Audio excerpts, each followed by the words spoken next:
Okay students, आज हम बात करेंगे समाज शास्त्र के अंतर्गत समाज शास्त्र की प्रकृति के विषय में कि समाज शास्त्र की प्रकृति कैसी है। समाज शास्त्र विज्ञान है, कैसा विज्ञान है, इसको क्या कहें क्या ना कहें। तो इस सब के लिए हम एक हमारे समाज शास्त्री हुए हैं रॉबर्ट बीर स्टीड।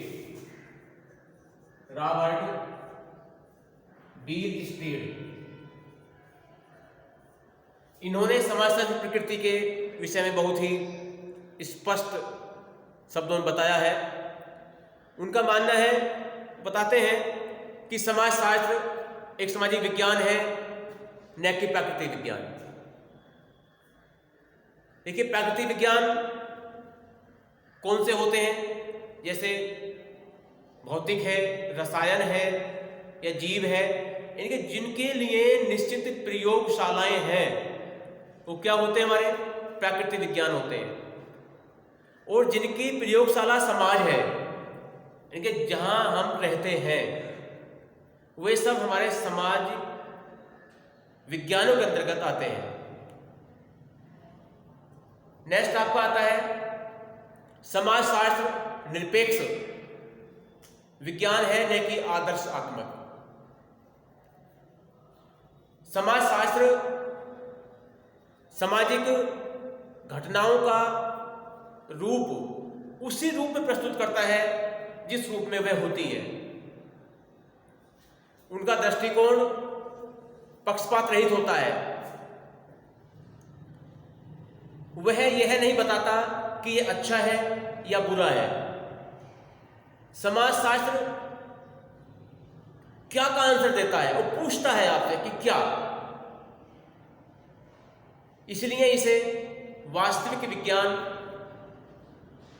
कहा गया है, आदर्शात्मक नहीं। नेक्स्ट आपका आता है समाजशास्त्र एक शुद्ध विज्ञान है, न कि व्यावहारिक। देखिए, विशुद्ध क्या है? विशुद्ध विज्ञान के रूप में समाजशास्त्र समाज से संबंधित ज्ञान के संग्रह से है। जो हम समाज से संबंधित ज्ञान का संग्रह कर रहे हैं वह क्या है? समाजशास्त्र है। और उनमें हम समाज घटनाओं का अध्ययन करते हैं, उनका विश्लेषण करते हैं और इसी के निरूपण से न कि व्यवहारिक क्षेत्र में प्रयोग करते हैं। नेक्स्ट आपका आता है समाजशास्त्र एक अमूर्त विज्ञान है, न कि मूर्त। देखिए, समाजशास्त्र का जो अध्ययन प्रणाली है या विषय वस्तु है वह अमूर्त है। अमूर्त कहते हैं कि जिसको हम न देख सकें न छू सकें। मूर्त क्या होती है? जिसको देख सकें या छू सकें। मेरे हाथ में आप क्या देख रहे हैं? ये पेन है। पेन क्या है? मूर्त है। इसको हम देख भी रहे हैं और छू भी रहे हैं। अमूर्त क्या है? जिसको हम ना देख सकें या छू सकें। जैसे मान लिया मेरा भाई मेरे साथ आता है तो आप क्या सोचेंगे? पता ही नहीं आपको। उसको केवल मैं जानता हूं, आपको बताऊंगा। आप ना उसको छू सकते हैं, देख सकते हैं संबंधों को। ये संबंध हमारे क्या है? अमूर्त है। नेक्स्ट आपका आता है समाजशास्त्र एक सामान्यीकरण का विज्ञान है, न कि विशेषीकरण का। सामान्यीकरण में क्या है कि हम समाजशास्त्र की विशिष्ट घटनाओं, व्यक्तियों और उनके अध्ययन में रुचि नहीं रखते, बल्कि सामान्य घटनाओं एवं प्रक्रियाओं में रुचि रखते हैं। यह दृष्टिकोण हमारा क्या हुआ? सामान्यीकरण हुआ। नेक्स्ट आपका है समाजशास्त्र एक तार्किक एवं अनुभवात्मक विज्ञान है। यानी कि समाजशास्त्र तर्क प्रस्तुत करता है और अनुभव भी अपने बताता है। समाजशास्त्र में अध्ययन तर्क पर आधारित होता है और साथ ही अनुभव भी, जिसमें अध्ययनकर्ता स्वयं अनुभव करके इस निष्कर्ष पर पहुंचता है और अपना निष्कर्ष प्रस्तुत करता है। इसमें परीक्षण और पुनः परीक्षण संभव हो सकता है। नेक्स्ट, समाजशास्त्र सामान्य विज्ञान है, न कि विशेष। वर्तमान में क्या है, हम देख रहे हैं कि अधिकांश जो समाजशास्त्री हैं वो समाजशास्त्र को विज्ञान कह रहे हैं या विज्ञान मान रहे हैं, उसे विशेष नहीं मान रहे। यदि हम समन्वयात्मक संप्रदाय के विद्वानों की बात करते हैं तो वे स्वरूपात्मक संप्रदाय, जो रूपात्मक संप्रदाय है, वो इसको विशेष विज्ञान मानता है। तो ये आपके थे समाज प्रकृति के बारे में। नेक्स्ट आपको आता है समाजशास्त्र का महत्व। समाजशास्त्र का महत्व,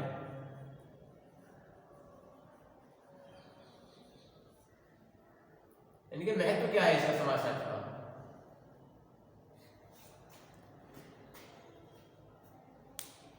देखिए, विकसित और विकासशील और अविकसित 3 कैटेगरी होती है समाज में।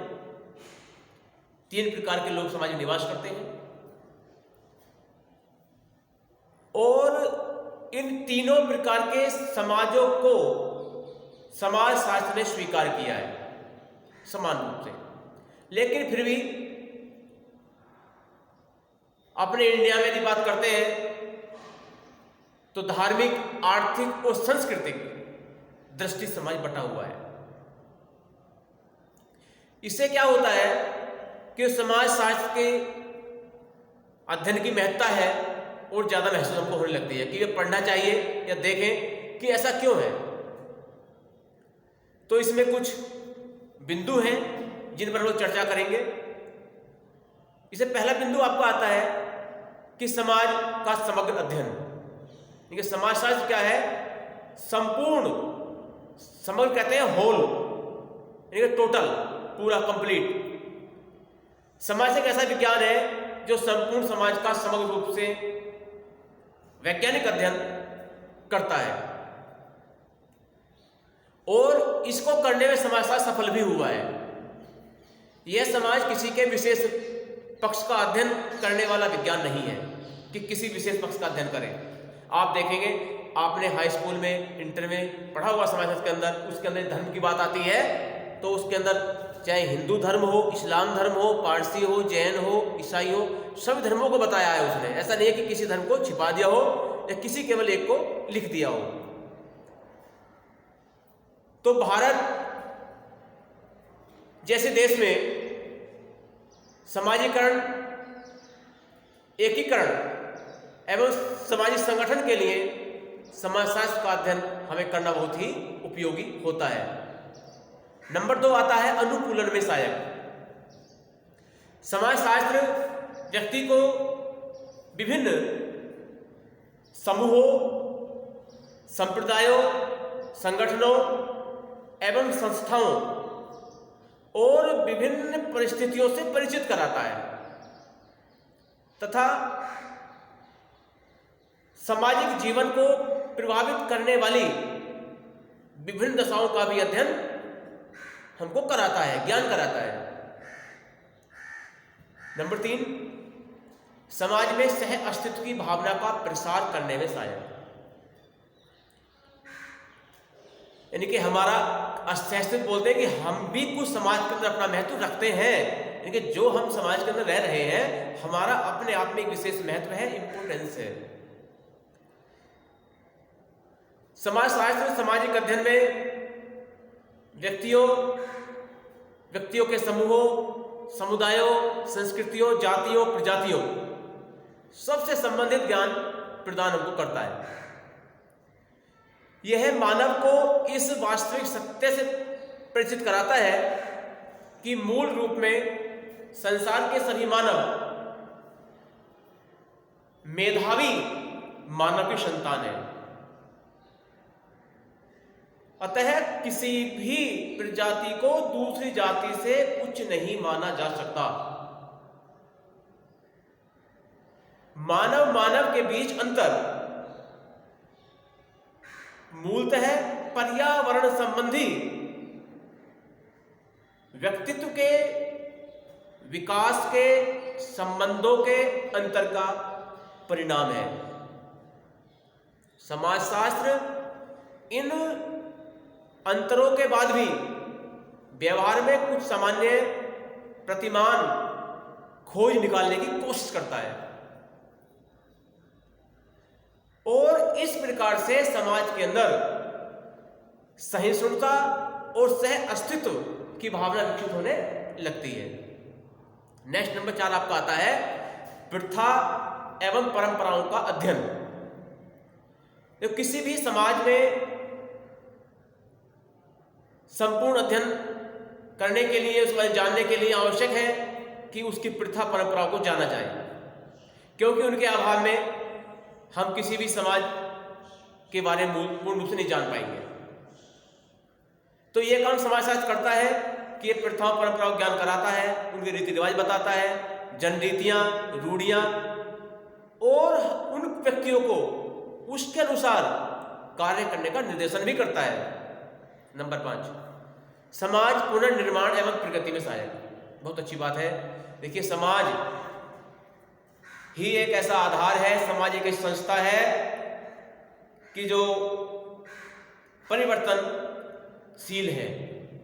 आपने देखा होगा, यदि हम बात करें तो हम जैसे आज कपड़े पहन रहे हैं, जैसे घरों में आ जा रहे हैं, आज से पहले यदि आप जाएंगे ठीक 50 वर्ष पहले तो नहीं था। पहले कच्चे घर हुआ करते थे और व्यक्ति धोती लुंगी बांधकर अपना काम किया करते थे। अब से सब क्या हुआ है? सब परिवर्तन से ही हुआ है। समाजशास्त्र समाज के विभिन्न विघटनकारी तत्वों का अध्ययन करता है और उनके कारणों की खोज करता है। इस तरह के जो तत्व हैं उनकी जानकारी करके उनका निराकरण प्रस्तुत करता है, उपाय बताता है कि कैसे उपचार किया जाए, कैसे निराकरण किया जाए, और जिससे समाज विघटित हो रहा है उन तत्वों को रोकने का काम भी समाजशास्त्र करता है। नेक्स्ट नंबर 6 सामाजिक समस्याओं को हल करने में सहायक। देखिए, हम समाज में रहते हैं, हमारी रोज कुछ न कुछ समस्याएं होती रहती हैं, उन सबको समाजशास्त्र हल करने में सहायक होता है। जैसे तो व्यक्तिवाद हो, परिवारवाद हो, जातिवाद हो, क्षेत्रवाद, भाषावाद, अस्पृश्यता, बाल विवाह, कुप्रथाएं आदि प्रकार जो भी है, चाहे विधवा विवाह हो, इन सब का अध्ययन हमें कराता है और उनसे होने वाले दुष्प्रभावों से कैसे बचा जाए इनका अध्ययन में समाजशास्त्र कराता है। जनजातीय कल्याण में सहायक। देखिए, जो भी ट्राइब्स होती हैं, जो जनजातियां होती हैं, सोशल ट्राइब्स, उनका अध्ययन समाजशास्त्र में करते हैं और उनके साथ पक्षपात ना हो उसके लिए समाजशास्त्र अपने निर्देशन हमें देता रहता है। नेक्स्ट आपको आता है 8 नंबर श्रमिक कल्याण में सहायक।